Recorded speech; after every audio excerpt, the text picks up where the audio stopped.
Are you a collector? Yes po, I am a collector. Yes po. Yes po, I'm a collector. And what do you collect? I collect mainly pins and stickers. Specifically yung Genshin, enamel pins. Or yung current hyperfixation ko right now, Omori. I collect figurines po and BL novels. Mostly, I collect Gunpla and small anime figures, something like that. But I mostly focus sa Gunpla. Do you have any favorite gunpla na nabili mo? It's RG, Caliborn. What do you do for a living? Currently, I am a student. Pero sometimes, if kaya or naboboard na, I do commissions then kasi I'm an artist. I'm a student po. I am currently working from home, so I do payroll sa US company. Much yung collection mo estimatedly? Sa past year, let's say, umabot na ako ng 10K.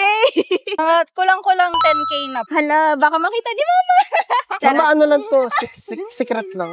Since nag-i-start pa lang ako sa Gunpla, let's say 50K.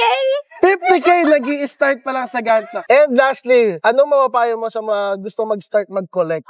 You don't have to like spend a lot of money naman kapag nagko-collect ka. Kung ano yung gusto mong i-collect, go on ahead. Wala namang judgment doon. And if you're starting out, start to collect the very smallest things kasi yun yung pinakamura. Then it will just skyrocket from there. Good luck. Una po, kailangan nyo po ng pera.